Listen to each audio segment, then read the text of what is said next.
Hello, friends. Today I'm going to talk about sound. What comes to your mind when I say sound? Music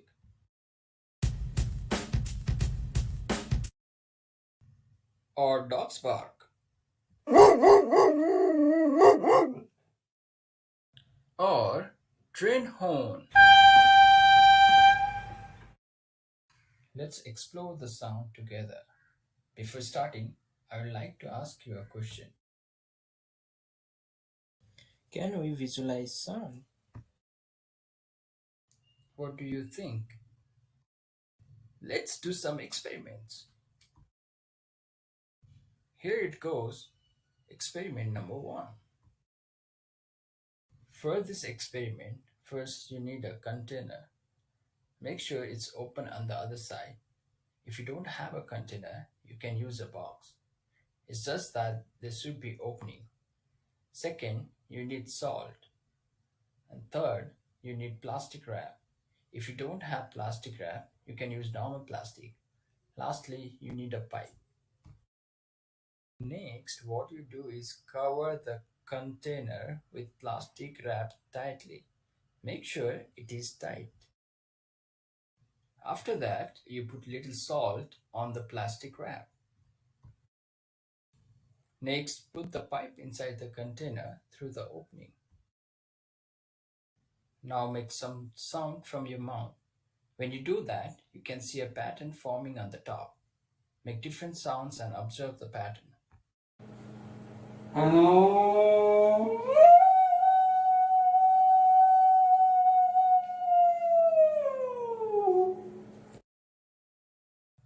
Now we'll do another experiment. For this experiment, we'll use same setup as before. Instead of pipe, we'll use speaker. Put the speaker inside the container. Put a little bit of salt on the plastic sheet.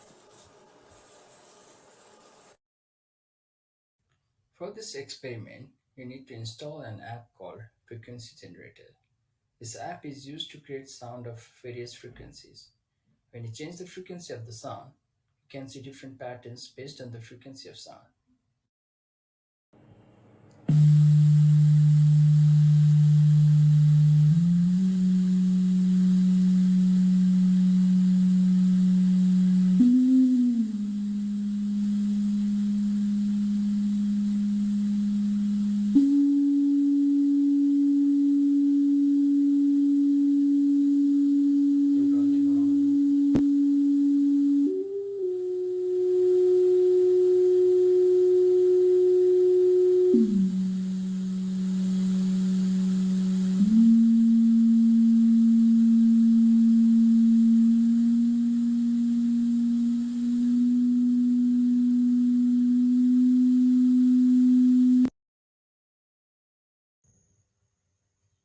This one is just to show you the pattern we got when we played the sound of 260 Hz frequency.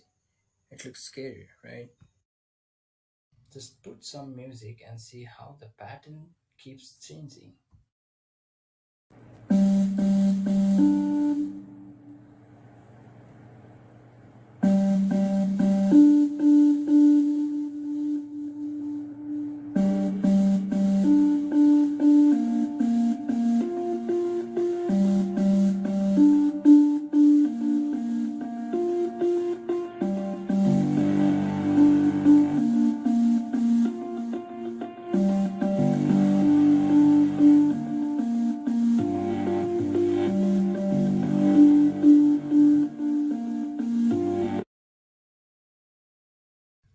Okay, let's go to experiment number 3.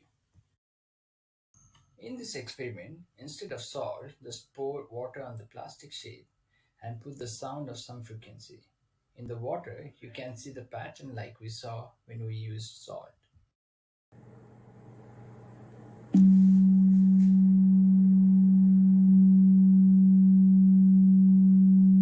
Volume increase.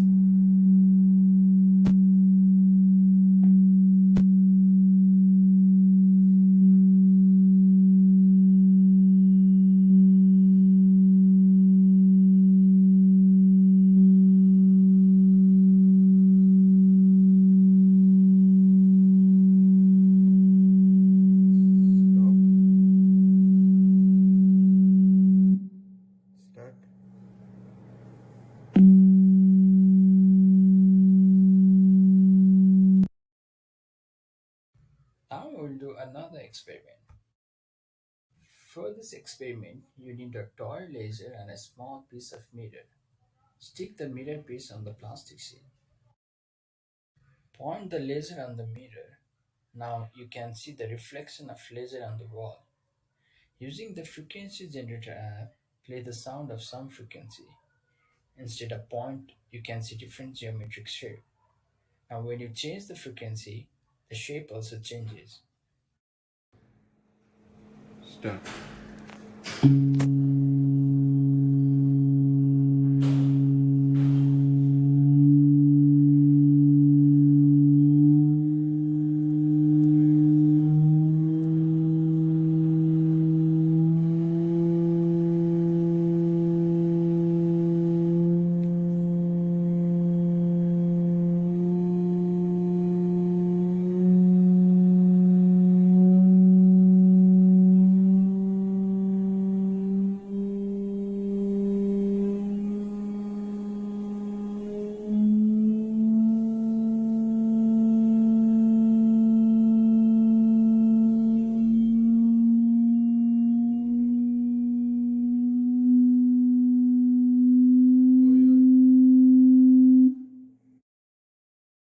You can see complicated patterns emerging when you put some music.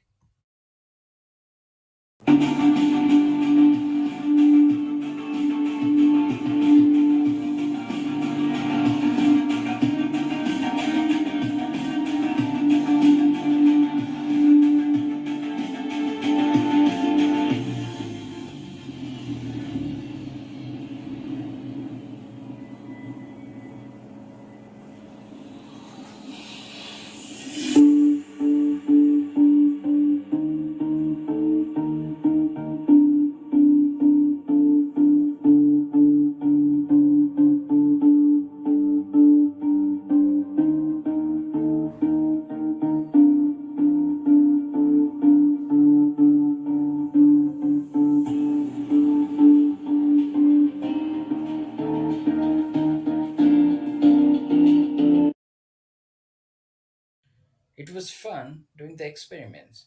Now let's try to understand the science of sound. You might be wondering how sound is produced. Sound is produced by vibrations. Vibration is a to and fro motion of the object. In this picture, you can see the diaphragm of a speaker moving to and fro. The vibration is causing the particles bouncing off. Now let's understand how sound waves created by these vibrations travel. This setup is same as we did in experiment. We have source of sound, that is speaker, the thin membrane, that is plastic sheet. There are layers of air molecules between the speaker and the membrane. When speaker is not producing sound, there is no effect on the layers. So once the speaker is turned on, the diaphragm starts vibrating and it pushes the first layer of molecules. Similarly, the first layer hits the second layer hits the third, and so on. This disturbance travels throughout the layers and finally it hits the membrane. This causes the membrane to vibrate. That's how we were able to see the patterns on the plastic sheet due to the sound waves hitting on the plastic sheet, which caused it to vibrate. When a diaphragm of a speaker moves forward, it pushes and compresses the air in front of it, creating a region of high pressure. This region is called a compression. This compression starts to move away from the vibrating object. When the diaphragm moves backwards, it creates a region of low pressure called rarefaction. When the diaphragm moves back and forth rapidly, a sequence of compressions and rarefactions is created in the air. As you can see in the picture, compression is the region where the particles are crowded together, and rarefaction is the region where particles are spread out. So, propagation of sound can be visualized as propagation of pressure variations. The sound wave can be shown in a graphic form. The peak or crest represents the region of maximum compressor, or the region where the density and pressure is high, whereas the valley or trough represents the region of rarefaction where the pressure is low. Look carefully, you can see the propagation of sound as the propagation of disturbance. but not the movement of particles forward, just the disturbance that is carried forward. Particles, which are shown by red dot, are just moving to and fro about their mean position, but they are not traveling. You can see compression and rarefaction pattern in Slinky. You can get the Slinky and try it by yourself. In real, the sound wave is propagated in all directions. Just to make you understand, I described it in one direction. This is how sound propagates. This is very interesting. Do you know how do we hear through our ears? It's similar to the experiments we did, and it's based on the principle I described. So inside our ear, we have an eardrum, which is a thin membrane like a plastic sheet we used for our experiments. When sound waves come inside our ears, they hit the eardrum and eardrum starts vibrating. The eardrum vibrations caused by sound waves move the chain of tiny bones, the ossicles in the middle ear, transferring the sound vibrations into the cochlea of the inner ear. This causes fluid in the cochlea to vibrate and it is converted to an electric impulse. That's how our brain perceives sound. Now let's do some thinking exercise. Suppose you are in space. You saw your friend there and you call your friend by his or her name. Will your friend hear your voice? What do you think? Think and write your answer in the comment below. Stay curious. Thank you.